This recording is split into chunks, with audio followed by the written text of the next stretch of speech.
नमस्कार, कमल किचनमध्ये आपले स्वागत आहे. मी तुम्हाला आता पावभाजी बनवून दाखवत आहे. तरी त्यासाठी लागणारे साहित्य मी पुढे दाखवतच आहे. किती घेतलेलं आहे, काय कसं प्रमाण. मी 1 किलो बटाटे घेतलेले आहेत. अर्धा किलो हिरवा वाटाणा म्हणजेच वल्ला वाटाणा घेतलेला आहे. 1 बीट घेतलेला आहे. शिमला मिरची ऑप्शन आहे, घ्या किंवा नका. आणि फ्लावर घेतलेला आहे पावशेर. तर आता हे सर्व निवडून एकदम बारीक चिरून बटाटे फ्लावर्स हे चांगले धुवून एकदम घ्यायचे आहेत.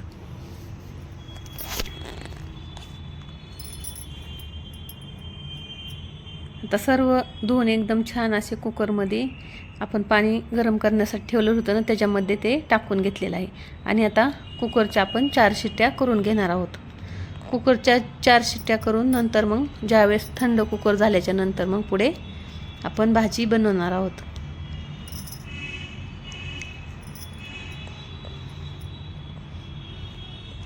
तुम्ही पण कशी पावभाजी बनवतात किंवा प्रत्येकाची वेगवेगळी करण्याची ही असती पद्धत. आता आपल्या 4 शिट्ट्या झालेल्या आहेत. कुकर थंड होऊन द्यायचा आहे 10 मिनिटासाठी. आणि तोपर्यंत आपण कांदा, टोमॅटो, कोथिंबीर अशी बारीक चिरून घेतलेली आहे. आलं, लसूण, मी बीट खिसून घेतलेला आहे. बटर, पावभाजी मसाला आणि लाल मिरची पावडर म्हणजेच काश्मीरी लाल मिरची पावडर थोडीशी कलर येण्यासाठी.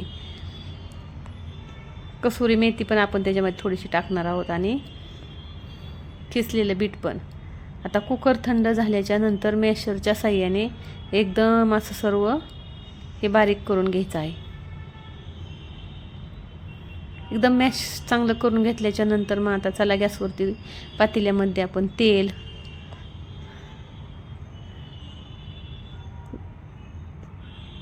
जेवढं आवश्यक आहे, तुम्ही पावभाजी किती बनवणार आहोत त्याच्यानुसार तुम्ही तेलाचं प्रमाण, मसाल्यांचं प्रमाण टाका, जास्त कमी. का तर मी 1 किलो बटाटे, अर्धा किलो वाटाणे असे प्रमाण घेतलेलं आहे. आता तेल चांगलं गरम झाल्याच्या नंतर त्याच्यामध्ये आलं लसूण पेस्ट चांगली परतून द्यायची आहे. चांगली परतल्याच्या नंतर त्याच्यामध्ये बारीक चिरलेला कांदा टाकून असंच 5 मिनिटे गॅसवरती कांदा चांगला एकदम व्यवस्थित परतून घ्यायचा आहे.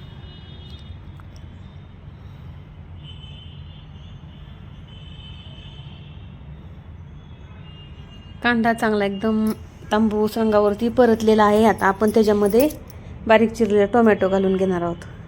टोमॅटो त्याच्यामध्ये टाकून एकदम असा सॉफ्ट होईपर्यंत शिजवून घ्यायचा.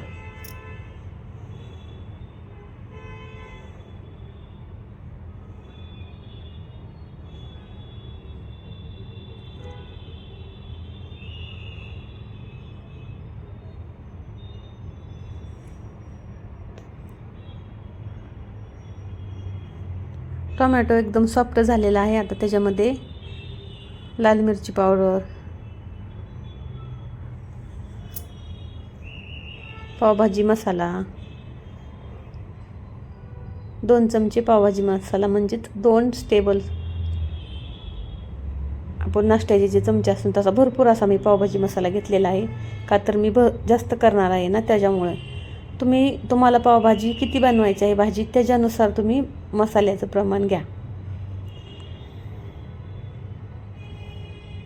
चवीनुसार मीठ.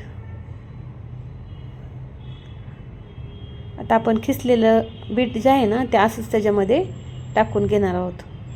मी बीट कधीही शिजायला टाकत नाही. बीट शिजायला टाकल्याच्या नंतर बीटाचा पूर्ण कलर त्याच्यामध्ये सगळ्या भाज्यांचा तोच कलर दिसतो.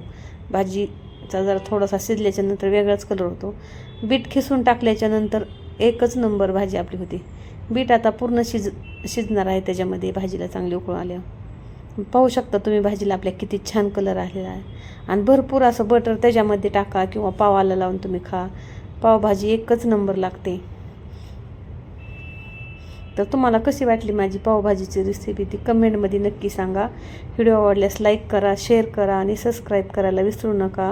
व्हिडिओ शेवटपर्यंत पाहिल्याबद्दल धन्यवाद. असेच माझे ज्यावेळेस व्हिडिओ येतील त्यावेळेस तुम्ही पाहत जा आणि माझ्या चॅनलला सपोर्ट करा. आपली पावभाजी तयार झालेली आहे.